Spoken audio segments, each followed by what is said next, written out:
We returned to Barony of Screaming Forest's Flight School 16 not as trainees, but as something entirely different. The hangars, the corridors, even the scent of fuel and metal felt changed, though in truth, it was us who had changed. Our boots struck the deck with a new kind of confidence as we walked back into what was now our home. The instructors who had once pushed us to our limits now stood among us as nobles, their authority no longer just earned through experience, but formally recognized by the highest powers.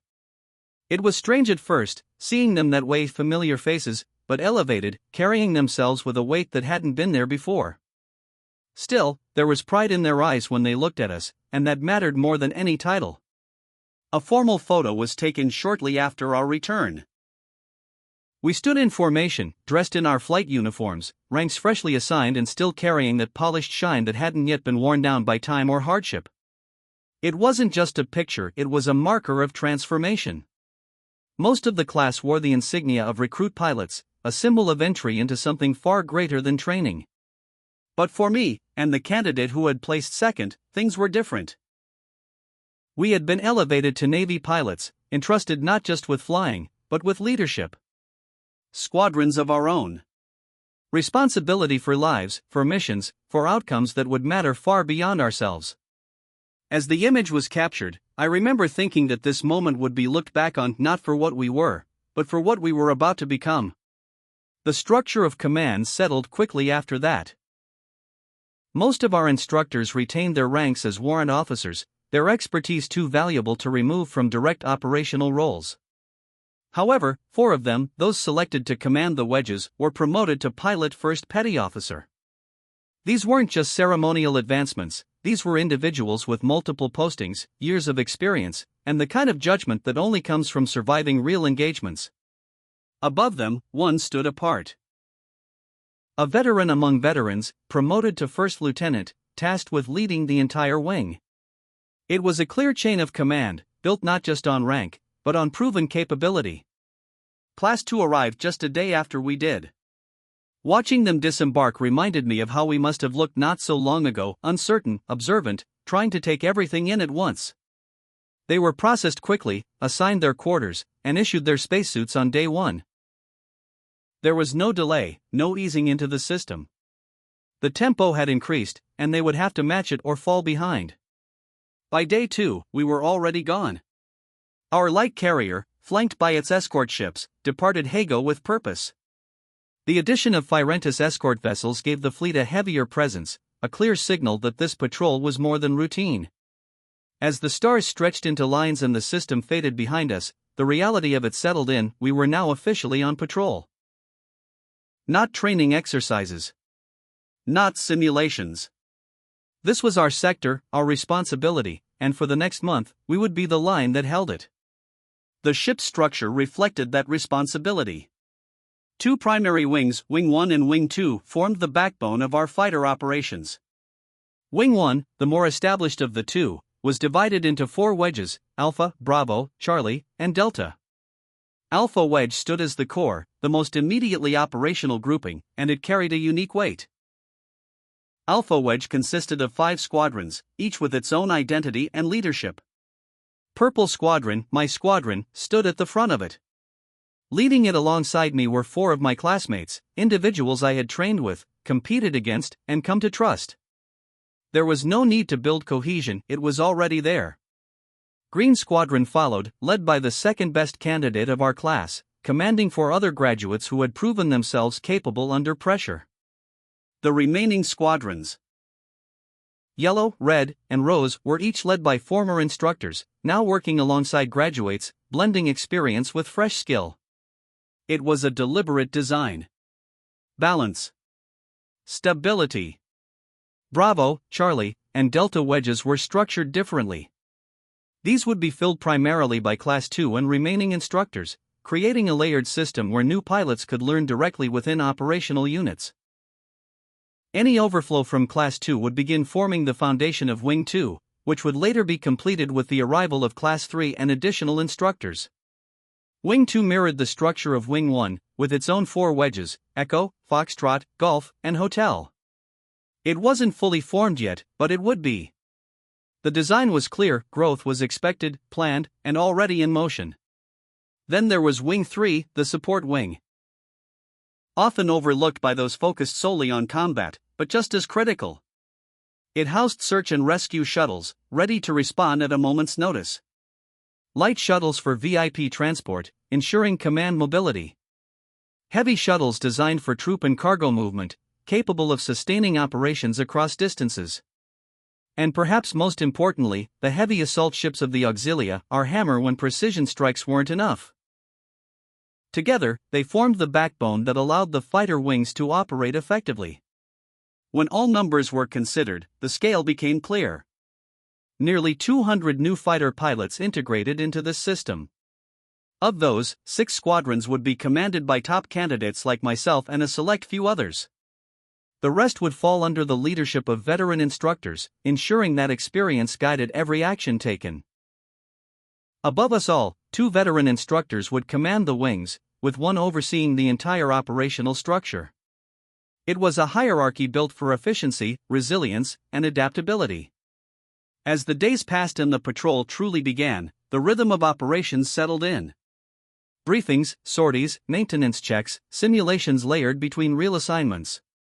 There was no downtime in the traditional sense, only moments between responsibilities. Sitting in the cockpit of my fighter for the first time as a squadron leader felt different than anything before it. The controls were familiar, the system's second nature, but the weight behind every decision had changed. Every order I gave, every maneuver I executed, carried consequences not just for me, but for the 4 pilots flying alongside me. Out there, in the vast silence of space, there's no room for doubt. And as I looked out at the formation of Purple Squadron holding steady on my wing, I understood something clearly for the first time. We weren't students anymore. We were the shield. We were the response. We were what stood between order and chaos in this sector. And for the next month, and every mission after that, that responsibility was ours to carry. Your loving son, Jason Longtail. The third day of patrol didn't announce itself with alarms or urgency, it arrived quietly, almost deceptively calm. The kind of calm that seasoned crews learned to distrust. By now, the rhythm of life aboard the light carrier had settled into something efficient and relentless. Sleep cycles were shorter, movements more precise, and every member of the crew, from pilots to deckhands, operated with a shared understanding that we were no longer preparing for action. We were living in it. Purple Squadron had just completed our second rotation of patrol sweeps along the outer edge of our assigned sector. The stars stretched endlessly ahead, broken only by the faint signatures of distant systems and the occasional flicker of debris fields left behind by conflicts long forgotten. My squadron held formation flawlessly, each pilot maintaining position with the kind of discipline that couldn't be taught overnight. It had been forged during training, refined through pressure, and now tested in the quiet tension of real deployment. Purple lead, scans are coming back clean, one of my pilots reported, his voice steady over comms. Copy that, I responded, eyes still moving across the display. Maintain pattern. Stay sharp. Clean scans didn't mean safe space. It just meant nothing had revealed itself yet. Back aboard the carrier, command had begun integrating Wing 2 into partial operations. Class 2 pilots were being eased into active patrols under the supervision of veteran instructors. They weren't ready for independent command, not yet, but they were learning fast. Faster than we had, if I was being honest. The pressure on them was greater, the expectations higher, and the margin for error nearly non-existent. Watching them reminded me of how quickly this system adapted and evolved. Every class wasn't just a continuation, it was an improvement. Later that cycle, we were recalled to the carrier for a full wing briefing. All squadron leaders assembled in the main tactical room, a wide circular chamber dominated by a holographic projection of our sector. Data streamed continuously: patrol routes, sensor logs, unidentified anomalies. It was the first time since deployment that all leadership elements had gathered in one place, and that alone signaled a shift. The first lieutenant stood at the center, his presence commanding immediate attention. Around him were the wedge leaders and senior instructors, each one carrying years of experience etched into their posture and tone. When he spoke, the room fell completely silent. Unidentified activity has been detected at the outer boundary of our patrol zone, he began, gesturing to a cluster of faint signals blinking at the edge of the projection. Long-range scans picked up intermittent signatures. Too consistent to be natural, too irregular to classify. A low murmur passed through the room before discipline reasserted itself. Pirates, someone asked. Unconfirmed, the lieutenant replied. But we are treating it as a potential hostile presence. That was all we needed to hear. Assignments were issued quickly. Alpha Wedge, our wedge, would take point on the investigation.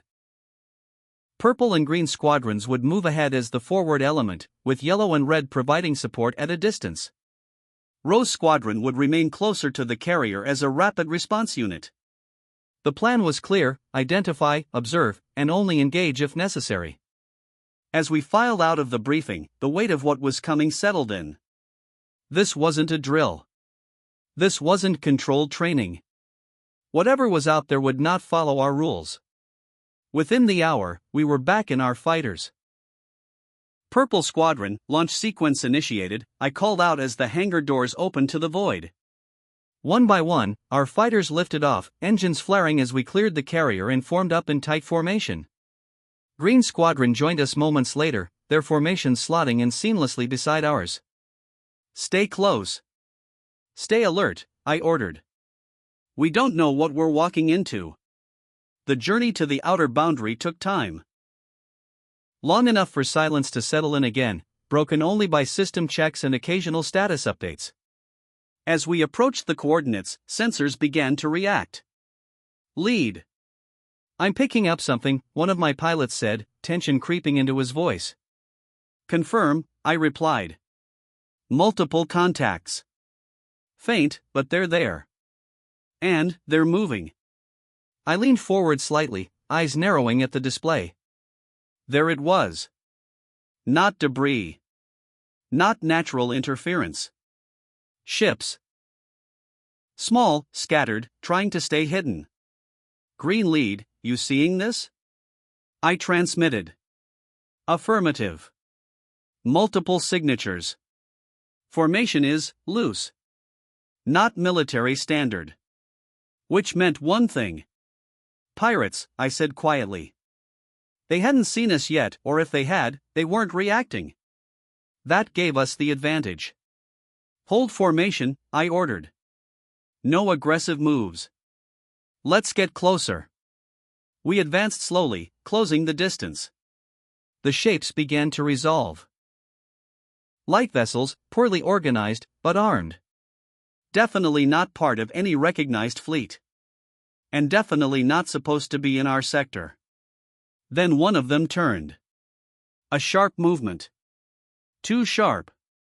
They see us, someone shouted. Everything changed in an instant.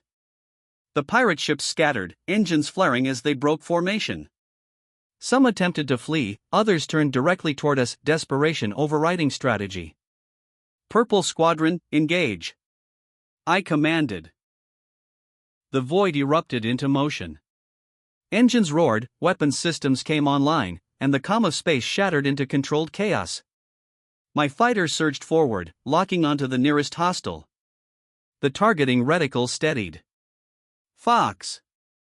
The first missile launched, streaking across the void before slamming into its target in a burst of light. One down. Around me, Purple Squadron moved as one. Tight, coordinated, precise. Green Squadron engaged alongside us, their formations holding strong despite the sudden escalation. The pirates fought back, but their lack of coordination showed immediately. Their movements were erratic, their attacks poorly timed. Still dangerous. A burst of energy fire streaked past my cockpit, close enough to rattle the shields. Stay focused. I called. Don't chase, control the field. One of my pilots broke slightly out of formation, pursuing a fleeing target. Purple 3, fall back. I snapped. Copy, returning. Discipline held. That was the difference. Within minutes, the engagement began to shift in our favor. Pirate ships were either destroyed or retreating, their attempt at resistance collapsing under coordinated pressure. A few managed to escape into the darkness beyond sensor range, but not many. Area is clearing, Green Lead reported. I scanned the battlefield, confirming. Wreckage drifted silently where ships had once been. The fight had been short but real. Cease fire, I ordered. Regroup. Purple Squadron reformed around me, every pilot accounted for. No losses. That alone was a victory. As we turned back toward the carrier, the reality of what had just happened settled in. Our first real engagement. Not a simulation. Not controlled. And we had held. Back aboard the carrier, the tone had changed. There was no celebration, just acknowledgement. Quiet, professional. Reports were filed, data analyzed, and preparations made for what might come next. Because if pirates were testing our sector, others might be watching too. And next time, they might not be so unprepared. Your loving son, Jason Longtail.